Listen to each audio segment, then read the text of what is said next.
Olá, graça e paz. Estamos dando início a uma meditação espiritual e, para isso, nós gostaríamos de convidá-lo a acompanhar conosco a leitura que nós vamos estar fazendo em um texto que está no Evangelho de Mateus, capítulo 8, versículos de 1 a 4. Diz assim: Quando Jesus desceu à encosta do monte, grandes multidões o seguiram. Um leproso aproximou-se de Jesus, ajoelhou-se diante dele e disse: Senhor, se quiser, pode me curar e me deixar limpo. Jesus estendeu a mão e tocou nele. Eu quero, respondeu. Seja curado e fique limpo. No mesmo instante, o homem foi curado da lepra. Então Jesus disse ao homem: Não conte isso a ninguém. Vá e apresente-se ao sacerdote, para que ele o examine. Leve a oferta que a lei de Moisés exige. Isso servirá como testemunho. O fazer de Jesus, o fazer de Jesus na nossa vida. Uma vez eu vi essa frase, o fazer social, mas transportando isso para a nossa realidade de meditação, nos feitos daquele que é Senhor sobre tudo, Jesus, eu gostaria de pensar sobre algumas verdades que nós podemos destacar nesse texto. E uma delas está no versículo 1 do capítulo 8, que diz: Quando Jesus desceu a encosta do monte, grandes multidões o seguiram. Seguir Jesus é um projeto de vida e tanto. Eu poderia dizer que é um dos mais audaciosos projetos de vida, seguir Jesus. Porque uma vez que você segue Jesus, você terá condições de perceber e, em outras palavras, de ter visões. Se você é sonhador, se tornará mais sonhador ainda. Eu vibro com a ideia de ver uma alma se entregando a Jesus e deixando ele fazer a obra que só ele pode fazer e ser transformado. Porque já experimentei muito isso, de ver muitas pessoas, ver a caminhada dela com Jesus, ver o começo dela com Jesus, o que ela era e o que ela passa a deixar de ser. É um processo que alguém uma vez falou que, aliás, usou como exemplo ou como ilustração, a lagarta que sai do casulo. A lagarta que está no casulo, que uma vez metamorfoseada, ela se tornando uma borboleta, ela começa a se bater dentro do casulo até sair. Se alguém ir com uma tesoura e cortar ali um pouco o casulo para abrir um pouco, ajudar ela a sair, ele atrapalha a vida dela. Ele atrapalha a vida dela. E alguém explicando disso, porque quando ela está se batendo para sair, ela está injetando uma seiva, ou sangue, um líquido pelas suas entranhas, pelo seu corpo inteiro, e aí ela vai se fortificando e ganhando habilidade, se habilitando para o mundo que a espera. E assim é o começo de uma vida com Jesus. A pessoa, ela leva um esbarrão aqui, outro ali, vem alguém de uma seita diabólica e joga uma semente venenosa na sua mente. E ela fica confusa. Esses dias eu conversava com a minha irmã e eu falava para ela: olha, para de conversar, para de dar conversa, de dar brecha, porque isso aí é uma seita, isso vai te deixar confusa. E ela não me ouviu, continua. Aí eu pensei num amigo meu que é o pastor dela. Eu disse, olha, tem uma conversa aí com a minha irmã, porque senão o negócio vai ficar feio.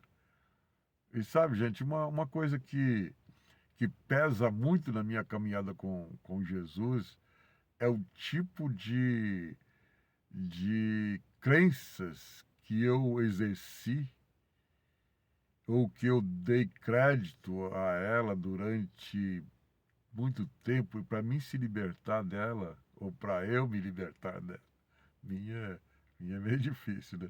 Para eu me libertar dela, exige um processo, igual o processo da borboleta, da lagarta se tornando borboleta.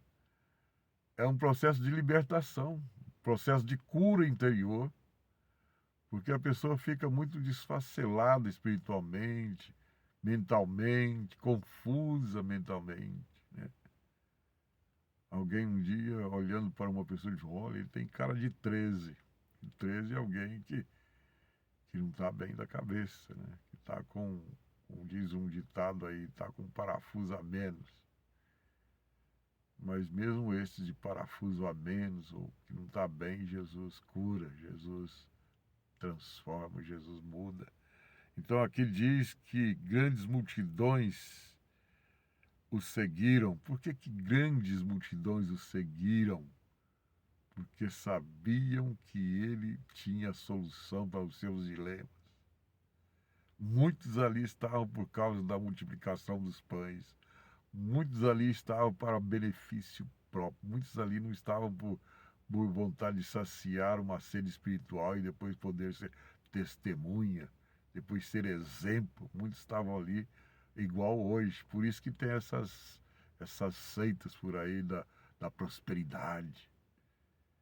E aí eles ganham muito dinheiro mesmo, porque a fé do indivíduo é coisa que não se brinca. E eles aproveitam disso, não é mesmo?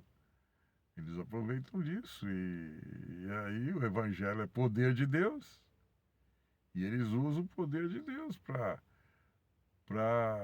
levar as pessoas ao que elas experimentam, experienciam.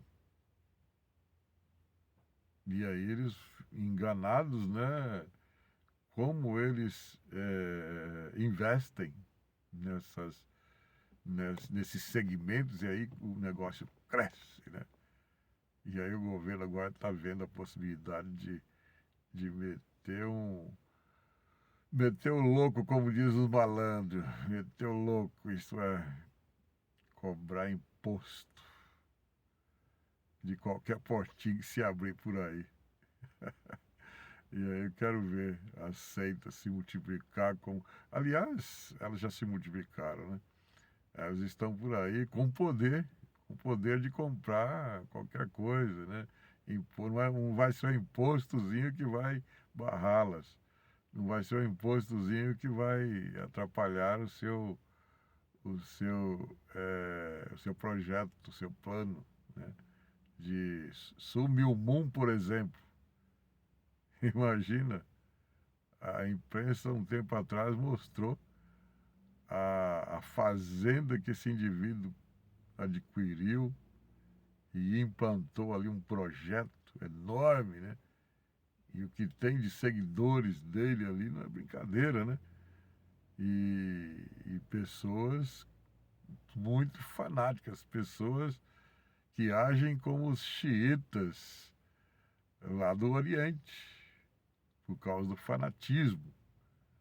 O fanatismo é coisa perigosa, né? Eu quero ser uma pessoa normal, de verdade, com capacidade de raciocinar, de arrazoar e ver o que é, o que não é, e abraçar isso com toda a fé que só Deus pode me dar. Então, grandes multidões o seguiram. Aí, em meio a essa multidão, eis que surge alguém numa situação que não deveria estar ali, não sei como. Ele deve ter disfarçado. Diz aqui a palavra no versículo 2: Um leproso se aproximou de Jesus, ajoelhou-se diante dele e disse: Senhor, Se quiser, pode me curar e me deixar limpo. Ele estava diante de alguém que ele sabia que tinha a solução para o seu problema, e esse alguém era judeu. E ele não estava nem um pouco preocupado em se revelar para esse judeu. Ele disse: Ó Senhor, é meu estado. Se tu quiseres, se você quiser, você pode me deixar com a pele igual de um bebê. Eu creio nisso. E aí o versículo 3 diz: Jesus estendeu a mão e tocou nele. Eu quero, respondeu. Seja curado e fique limpo. No mesmo instante, o homem foi curado da lepra. Em João 10:38, Jesus diz: Olha, se vocês não creem em mim, e ele falava para os seus, até familiares que porventura estivessem ali pelo meio, né? Ele percebendo isso, porque era Deus, né? Nós não temos condições de perceber muitas vezes certas coisas, mas ele tinha, porque ele era Deus. Aliás, ele é Deus, não era não. Ele é Deus, como ele foi agiu como Deus em nosso meio e como ser humano, né? 100% Deus, 100% homem, ser humano. Mas ele então tinha uma visão maior que nós, sendo Deus. Mas ele prometeu que daria também poder a nós de exercer essa capacidade visionária, esse negócio de de sensitivo. Isso é uma imitação barata, né? Uma contrafação da verdadeira sensibilidade que só Deus pode dar a nós, né? Então, a capacidade visionária, a capacidade de ver ao longe, de ver o impossível, é possível a nós, se nós acreditarmos de todo o coração em Jesus. E Ele nos dá essa condição para a glória dele, para que algo seja feito para o bem do nosso e, ao mesmo tempo, glorificar o Senhor. E aí o versículo 3 então diz: na mesma hora ele foi curado. Jesus estendeu a mão e tocou nele. Eu quero, respondeu, seja curado e fique limpo. No mesmo instante, o homem foi curado da lepra.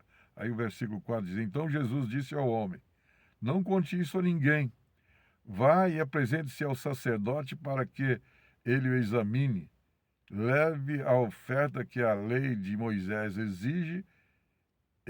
Isso servirá como testemunho. Então Jesus aqui, ele dá uma ordem a esse homem e ele mostra para esse homem o quanto a lei